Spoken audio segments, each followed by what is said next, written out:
Sandor the Hound Clegane and Brienne of Tarth are some of Game of Thrones' most formidable warriors.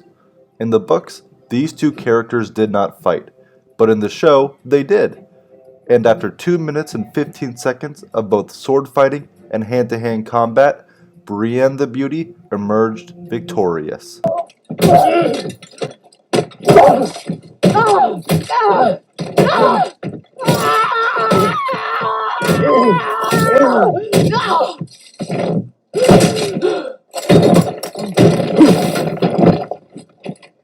However, she didn't beat the Hound.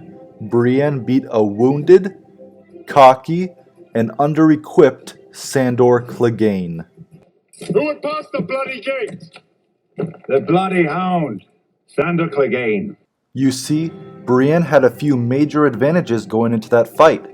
Firstly, just 3 episodes before their duel took place, the Hound was severely injured in a surprise attack by Biter and Rorge. That's how you kill a man.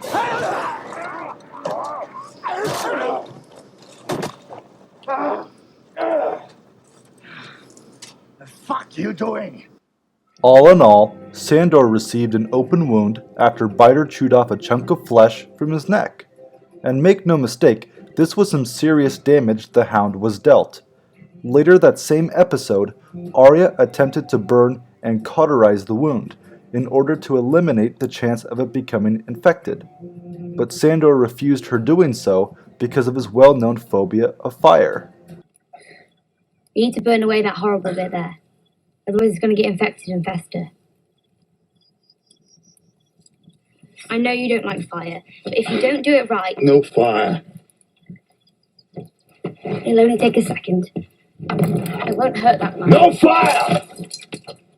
Ultimately, his injury did in fact become infected, and was shown clearly irritating the Hound during his walk to the Vale an episode after the ambush first took place.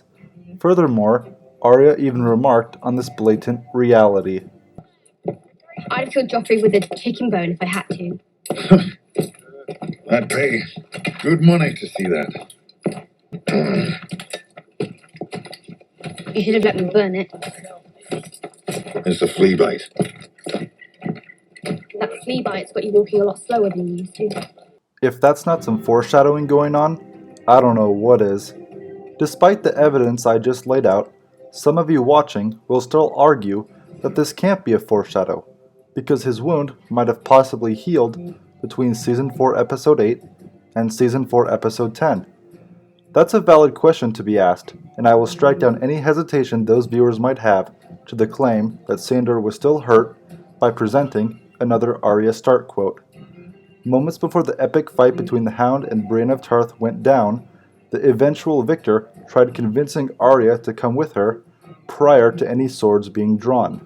But the Stark girl turned down the offer and noted, The bloody gate's 10 miles. I swore to your mother by the old I gods don't and the care new. what you swore. You had the girl. She's not coming with you. 10 miles is easily within a day's worth of walking. So yes, Sandor was almost definitely continuing to nurse his injury. And if you still aren't convinced by my argument, hear this out. The Game of Thrones writers rarely put things into the show that are meaningless and have zero bearing for the series' future. There just isn't enough time to squeeze such things in. The Hound getting wounded meant something. And no, it didn't just make the cut so that Sandor and Arya could have a moment. It was just like you said a while back. Pressed me to the fire like I was a nice juicy mutton chop. Why?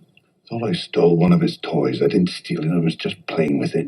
Another advantage the Hound with Teats has is the unique leverage of other fighters underestimating her because she's a woman. Although Sandor didn't outright say it during their back and forth, it's nearly impossible he wasn't miscalculating Brienne's strength and stamina. Inevitably, this would almost cost Dog his life. And to conclude Brienne's list of advantages is the fact that she was armed with a Valyrian steel blade and dressed in the best armor money can buy, courtesy, of course, of Jaime Lannister. You're right. Take him alive. Kill his men. The Hound is by far one of the physically strongest characters in A Song of Ice and Fire. With ease, Sandor raised a fully grown adult off the ground,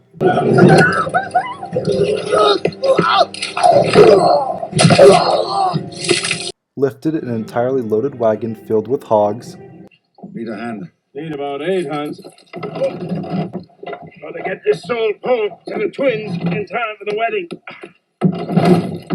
Many thanks.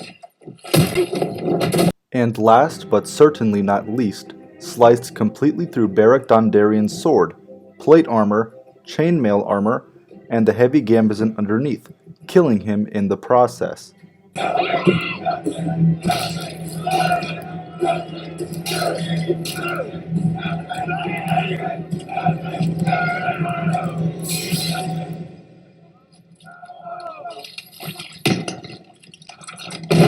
Not to mention, later in the series, he carried a large, unwieldy crate up a flight of stairs. But I digress. The point is, if Brienne hadn't been wielding a sword crafted with Valyrian steel, the Hound very well could cut through it just like he did Beric's. Additionally, if she wasn't dressed in top-notch plate and chain, Sandor might have kicked her ass severely enough before he threw in the towel to kill Brienne. However, there's no way to definitively prove that, and maybe she still would have won. Either way, leverages are leverages, which enable bitter, angry losers such as myself to hypothesize in videos like this.